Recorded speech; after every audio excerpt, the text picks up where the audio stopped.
Bonjour à toi et bienvenue dans cette nouvelle vidéo. Aujourd'hui, on va parler d'outils numériques. C'est un sujet que je traite assez souvent dans mes vidéos et je te donne notamment souvent des astuces pour que tu puisses t'améliorer dans l'utilisation de ces outils. J'ai partagé pas mal d'astuces sur Gmail par exemple, sur Tally, sur Brevo, enfin plein d'outils comme ça sur lesquels tu peux trouver plein de petites astuces pour gagner du temps et t'améliorer avec l'usage de ces outils-là. Aujourd'hui, on va parler un peu de cette thématique-là, mais je vais pas te partager concrètement des astuces, à mettre en place sur un outil. Par contre, je vais te partager comment moi j'ai réussi à gagner, au minimum 2 heures. En réalité, je sais pas vraiment, quantifier ce temps gagné, mais je sais que ça me fait gagner un temps précieux, et sans, utiliser justement toutes ces astuces-là. En fait, il faut réfléchir, à tes outils numériques comme vraiment un système complet et sans vraiment rentrer dans le détail de chaque outil, juste en réfléchissant à ce système d'organisation-là avec tes outils numériques, tu peux déjà gagner énormément de temps dans ton organisation du quotidien. En tant qu'entrepreneur, vraiment, on utilise beaucoup d'outils, on va dire, Canva, Notion, tous les réseaux sociaux. On utilise, les outils d'emailing, les outils de paiement, les outils de vente, le site web, enfin voilà, j'en passe, il y en a énormément. Tout ce qui va être administratif également. Et c'est vrai qu'on peut vite, s'y perdre, s'éparpiller et puis, bah, en fait, on passe notre vie sur notre ordinateur. Donc, si on perd du temps, par-ci par-là, voilà, ça peut nous faire perdre énormément de temps au global sur, la journée, sur la semaine et même sur l'année. C'est un temps qui est pas négligeable et qui est important à prendre en compte. Il y a le temps, mais il y a aussi la pénibilité parce que c'est vrai que sur certains outils, on peut vraiment être agacé, être énervé parce qu'il y a des bugs, des choses qui ne fonctionnent pas comme on voudrait et c'est vrai que, c'est quelque chose qu'on ne quantifie pas, mais pour la, sérénité et pour le fait d'être, bien dans sa journée, pour, d'apprécier ce qu'on fait dans notre journée, ça a un gros impact quand même et donc c'est important de réfléchir à tout ça et à tous les outils et comment ils fonctionnent les uns entre les autres. Donc aujourd'hui, je vais te parler un peu de tout ça, et te donner, ben, mes astuces, on va dire, pour, réussir à gagner du temps, en réfléchissant à ton système d'organisation lié aux outils numériques. Et puis, ben, je vais te partager évidemment mon retour d'expérience, sur ces aspects-là. Donc la première chose, qui est pour moi vraiment le plus important par rapport aux outils numériques et ce qui je pense est, pas trop, fait chez les entrepreneurs, sûrement par manque de temps.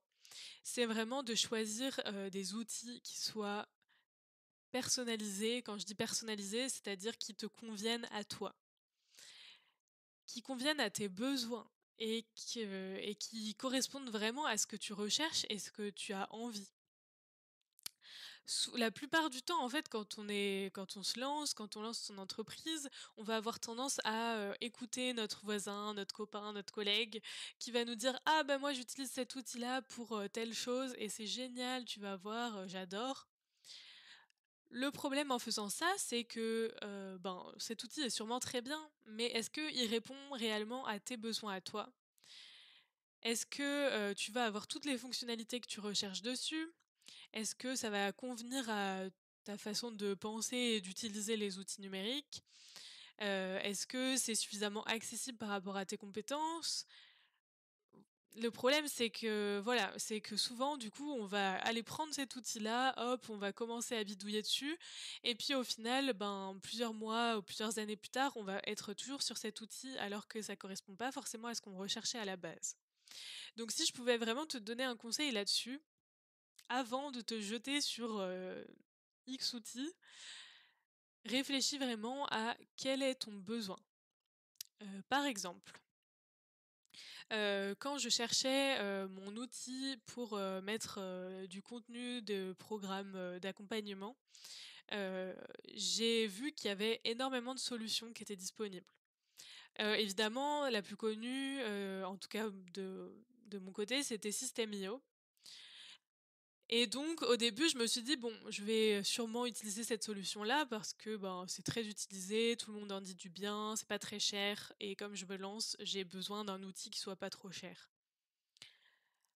Bon, vous commencez à me connaître, j'ai pas, longtemps, été portée par ce choix-là parce que, j'ai tout de suite voulu plus analyser quels étaient mes besoins. La première chose, c'est que je voulais que ce soit vraiment pratique pour moi de l'utiliser, mais également pour mes apprenants. Je voulais qu'il y ait la possibilité d'avoir de l'interaction, des quiz, des contenus avec des formats différents, des vidéos, des gifs, des images. Voilà, je voulais que ce soit interactif, qu'on puisse suivre la progression, qu'il puisse y avoir différentes leçons et cetera. Et tout ça, je voulais que ce soit, vraiment facile à prendre en main. Je voulais de préférence un outil qui soit français, un outil qui puisse, me permettre de suivre, l'avancée des personnes, enfin voilà, j'avais vraiment, cette idée-là en tête, et du coup, ben, j'ai commencé à étudier, ben, les différentes, plateformes qui existent, dans ce domaine-là pour, chercher la plateforme qui correspondrait le mieux à ce que je recherchais. Et finalement, ben, j'ai pas du tout choisi System.io parce que, System.io, ben, en le testant, j'ai assez vite remarqué que ça respectait pas toutes mes envies et toutes les choses que je voulais mettre en place pour, voilà, pour, mes programmes d'accompagnement. Donc finalement, j'ai choisi Teach Easy. C'est un outil qui est super facile en plus à utiliser, qui est gratuit, en tout cas pour certaines fonctionnalités et qui m'a tout de suite, bien correspondu et je pense que, juste le fait d'être sur une plateforme, que je sais qu'elle va répondre à tous mes besoins et cetera, bah, forcément tu prends du plaisir à l'utiliser, c'est facile à prendre en main parce que, ben, tu as déjà testé un peu et du coup tu sais que ça va bien correspondre. Et voilà et en fait, cet exemple-là, je pourrais vous en donner plein parce qu'il y a plein d'outils comme ça. Au premier abord, on m'a dit: «Ah, tu devrais utiliser, Calendly, MailerLite, X ou Y outils» et j'ai jamais enfin si, il y a certains outils que j'ai finalement choisis, mais il y en a plein pour lesquels, j'ai changé d'avis parce que, ben, je me suis vraiment posée, j'ai vraiment réfléchi à quels sont mes besoins, quelles sont mes envies et est-ce que cet outil répond, à ça? Donc par exemple, pour vous donner d'autres exemples, il y a Calendly, que je n'ai pas pris, surtout au niveau du tarif, hein et du coup j'ai trouvé cal.com à la place. J'ai pas utilisé MailerLite, dont on m'a beaucoup parlé parce que, je sais pas, je l'ai testé quelque temps et vraiment, j'ai trouvé que c'était compliqué à utiliser, j'arrivais pas. En plus, c'était tout en anglais, alors même si je parle anglais, ça me saoulait, j'avais pas envie d'avoir un outil qui était anglais. Donc j'ai plutôt choisi Brevo. Donc voilà un peu pour quelques exemples d'outils comme ça et tout ça, alors certes, c'est un peu d'investissement de temps au démarrage parce que il faut étudier les différents outils, vérifier que ça correspond et cetera. Mais c'est un investissement qui est très vite, rentabilisé parce que finalement, bah, vous gagnez du temps sur l'outil, vous êtes sûr que ça vous correspond et du coup, ben, vous allez pas devoir changer d'outil dans 6 mois parce que finalement, vous vous rendez compte qu'il y a une fonctionnalité qu'il y a pas. C'est un investissement qui est quand même, toujours, rentabilisé. Donc voilà, je vous conseille vraiment de choisir les outils qui vous correspondent à vous et qui correspondent à vos besoins. Maintenant que j'ai dit ça, quand même, évidemment, si vous avez réalisé toutes ces étapes-là et que vous vous rendez quand même compte que l'outil que vous avez choisi ne correspond pas totalement, changez! Changez d'outil et dès qu'il y a un problème avec un outil que vous utilisez, qui vous conviennent pas parce qu'il y a des bugs, des fonctionnalités que vous ne trouvez pas, pour lesquelles vous auriez besoin, que vous auriez eu besoin d'avoir. Tout ça, un outil que vous n'aimez pas utiliser et qui ne vous fait pas plaisir, vraiment essayez de changer le plus vite possible pour vous éviter toute cette frustration, ces galères, voilà. Dès qu'il y a quelque chose une friction qui intervient dans votre quotidien, je vous conseille vraiment de ne pas attendre pour changer. Parce que, ben, plus vous attendez, plus vous allez perdre du temps, vous énerver, et c'est contre-productif. Donc vraiment, voilà. S'il y a quelque chose qui ne convient pas dans un outil que vous utilisez, essayez de faire en sorte de changer. Tout ça, moi, c'est des choses que je fais avec mes clients aussi, de choisir les outils, de trouver les outils qui correspondent le mieux. Voilà, c'est des choses que je fais, et c'est toujours utile aussi de pouvoir échanger avec d'autres personnes, d'avoir un regard extérieur, sur, les usages, les conseils et cetera. C'est pareil, par exemple, je vous parlais tout à l'heure des programmes de formation, enfin des plateformes de formation en ligne. J'avais échangé avec, une cliente à un moment donné qui se posait la question de créer ou non, des programmes en ligne ou de mettre des contenus sur des plateformes en ligne pour ses clients. Et il faut aussi se poser la question de qui est votre client? Si, votre client, c'est un particulier qui n'est pas à l'aise avec les outils numériques, je pense que le plus simple, c'est de lui envoyer des PDF, vous voyez? Après, il faut trouver le bon la bonne balance entre ce qui est pratique pour vous et ce qui est pratique pour votre client. Il faut évidemment réfléchir à qui va utiliser cet outil numérique. Si vous êtes, avec des salariés, par exemple, et que vos salariés vont aussi l'utiliser, évidemment, il faut le prendre en compte. OK, donc maintenant qu'on a, parlé de comment choisir son outil, pour que ce soit le plus simple dans son quotidien, il y a un autre élément à prendre en compte qui est important, c'est le fait qu'on utilise tellement d'outils aujourd'hui, c'est important d'essayer de simplifier au plus possible. Quand je dis simplifier, c'est de faire en sorte d'utiliser le moins d'outils possible. Alors évidemment, on va quand même en utiliser énormément. Mais pour vous donner un exemple, moi au tout début du lancement de mon entreprise, hem, enfin voilà, je tâtonnais un peu, je réfléchissais, à plein de choses et par exemple, j'avais fait des différents tableaux financiers, pour analyser les chiffres, faire des prédictions, des prévisions sur mon chiffre d'affaires, ce genre de choses.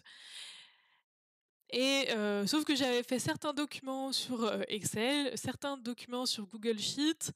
Du coup, je passais ma vie à chercher, où est mon document? Est-ce qu'il est dans Google? Est-ce qu'il est sur mon ordinateur?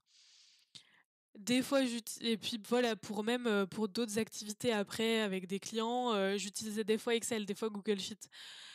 C'était compliqué, je me compliquais la vie pour rien. Donc, essayez quand vous voyez qu'il y a des outils qui pourraient être des doublons dans les outils que vous utilisez. Essayez de choisir, de faire un choix entre ces outils-là.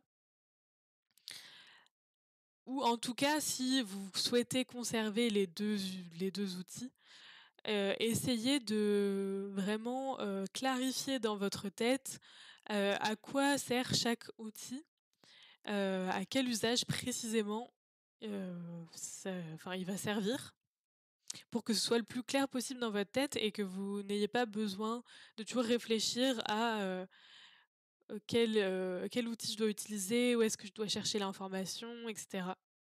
Mais voilà, essayez au plus possible de vous simplifier la vie, de centraliser les informations, je vais y revenir après, et de, vraiment réduire le nombre d'outils que vous utilisez. Ça va, aussi, réduire votre charge mentale et votre, voilà, votre galère dans la journée, si je peux dire ça comme ça.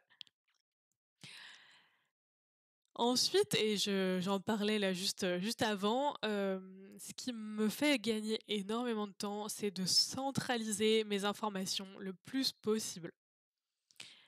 Quand je dis centraliser les informations, ça veut dire essayer de faire en sorte que toutes les informations dont j'ai besoin soient dans un seul outil ou en tout cas dans un seul endroit.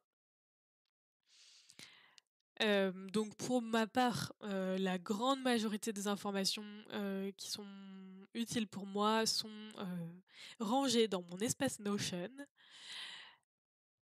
Donc j'ai vraiment énormément d'informations sur Notion, que ce soit sur mes offres, sur, mes suivis, avec les clients, sur, mes contenus, sur voilà, il y a énormément de choses et on va dire une grande majorité d'informations est dessus. Mais il n'y a pas quand même toutes les informations sur cet espace. J'ai quand même des informations qui vont être, sur mon ordinateur, des informations qui vont être, dans mon drive, sur Google et cetera et cetera. Mon conseil pour ça, c'est vraiment que vous ayez clarifié et structuré dans votre tête ou même sur un papier, c'est le mieux ou sur un support, quel qu'il soit. Clarifier quelle information doit se trouver à quel endroit. Ça va vous simplifier la vie, de vraiment, poser ça sur papier parce que, ben, souvent, en fait, c'est des choses qu'on oublie. On va se dire: «Ah bah ça, je le range à cet endroit-là». Finalement, 2 semaines plus tard, vous passez une demi heure à chercher ce document et ça vraiment, il y a rien de plus rageant de se dire: «Mais purée, où est-ce que j'ai mis cette information? J'étais sûre de l'avoir stockée quelque part, mais où?» Ah ça marche pareil avec les clés, qu'on cherche, avant de partir évidemment. Mais voilà, l'objectif, c'est vraiment que ce soit clair dans votre tête, mais que vous ayez aussi un support qui vous aide à retrouver les informations si jamais vous l'avez oublié. Donc de clarifier, vraiment à quel endroit vous allez retrouver les informations pour, ben, tout simplement éviter de chercher partout. C'est pareil, des fois on note, enfin des fois on s'échange des informations par message avec des clients ou par mail. Le mieux et le plus pratique, c'est de faire en sorte que ces informations-là que vous échangez, par des messageries et cetera, tout soit réuni au final au même endroit, soit dans un dossier, dans un outil, peu importe. Mais comme ça, vous n'avez pas besoin de jongler entre plein de sources d'informations pour trouver l'information qui vous intéresse. Évidemment, d'avoir une structure comme ça qui est bien déterminée, ça veut aussi dire qu'il faut faire du rangement régulièrement parce que, ben, on se connaît, hein. Il y a forcément un moment donné où on va pas y penser, où ça va finir un peu en bazar. Donc le mieux, c'est d'avoir une petite routine aussi pour entretenir, ce rangement-là. Quelque chose qui soit simple, qui prenne pas beaucoup de temps, mais qui vous aide aussi à entretenir tout ça. Et ça, c'est vraiment, vraiment utile et ça fait gagner beaucoup de temps. Et la dernière chose, le dernier point que je voulais aborder avec vous, c'est, formez-vous sur les outils. Formez-vous, apprenez, améliorez-vous et ça vous fera gagner énormément de temps également. Pour moi, les usages des outils numériques, c'est quand même, quelque chose qui est, hem peut-être pas naturel, mais en tout cas qui est facile. C'est quelque chose que j'aime faire. J'adore découvrir de nouveaux outils, aller bidouiller, aller chercher, apprendre par moi-même et c'est aussi pour ça que je vous partage toutes ces informations et toutes ces connaissances et que voilà, c'est parce que, c'est, un domaine qui me plaît et sur lesquels vraiment, me sens à l'aise. Donc la plupart du temps, quand je démarre sur un nouvel outil, je vais apprendre seule à utiliser cet outil-là. Mais je reste pas sur mes acquis, c'est-à-dire que quand je commence à utiliser un outil, ben, forcément, il y a une petite routine qui s'installe où je vais tout le temps utiliser plus ou moins les mêmes fonctionnalités. Mais dans ce cas-là, ben, je vais prévoir aussi des moments pour essayer de m'améliorer, pour aller découvrir les nouvelles fonctionnalités, pour aller voir des vidéos de personnes qui utilisent cet outil, voir, si, elles l'utilisent un peu différemment, je fouille, et j'essaye toujours de faire en sorte que je m'améliore, pour, ben, découvrir des nouvelles manières d'optimiser mon temps et d'optimiser mes usages, mais aussi, voilà, tout simplement pour moi et moi ça me sert aussi pour vous le transmettre à vous. C'est comme ça que je découvre, plein de nouvelles astuces que je vais, transmettre pendant mes accompagnements. C'est parce que j'adore me former. Mais pour vous, c'est pareil, il faut aussi, prendre ça comme un investissement. Alors certes, peut-être que, si vous n'êtes pas très à l'aise, ça va vous coûter de l'argent, parce que vous allez peut-être faire appel à quelqu'un qui va vous aider à vous former sur cet outil. Mais c'est toujours pareil, ça va vous faire gagner énormément de temps sur le long terme, parce qu'il y a toujours des petites astuces, sur, les outils. Par exemple, sur ma chaîne, j'ai déjà partagé, comment, faire des filtres automatiques sur Gmail pour que les mails se rangent automatiquement dans les bons dossiers. J'ai partagé aussi, la signature qui se met automatiquement. Enfin voilà, il y a plein de petites astuces comme ça, qui paraissent toutes bêtes, mais qui font gagner un temps énorme. Par exemple, l'astuce, du filtre automatique qui range les emails automatiquement. J'ai une cliente qui l'a mise en place, dans son Gmail et grâce à ça, elle a pu ranger beaucoup plus rapidement sa boîte de réception et elle a réussi enfin à se mettre sur la tâche de comptabilité qu'elle repoussait parce que il y avait trop d'informations, il y avait trop de mails dans tous les sens et du coup, elle n'arrivait pas à s'y mettre parce que ça lui paraissait être, très compliqué.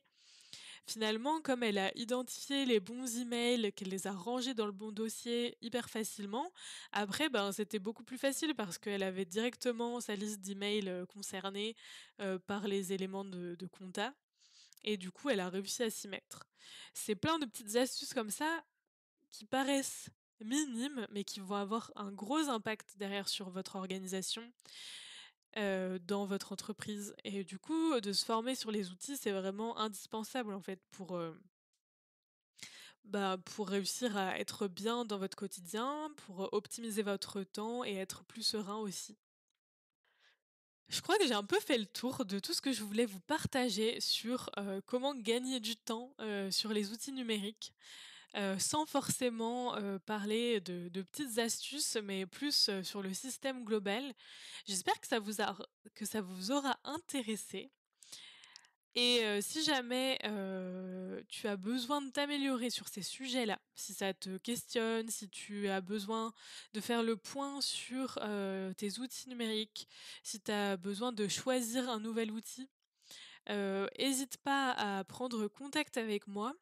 En barre d'infos, je te mets toutes les informations sur la nouvelle offre que je suis en train de sortir, qui permettra entre autres de discuter de ces sujets-là. En ce moment, je propose une bêta test sur cette offre-là, donc hésite pas à regarder si ça peut t'intéresser. Moi, je te souhaite une très bonne fin de journée et je te dis à la semaine prochaine pour une nouvelle vidéo.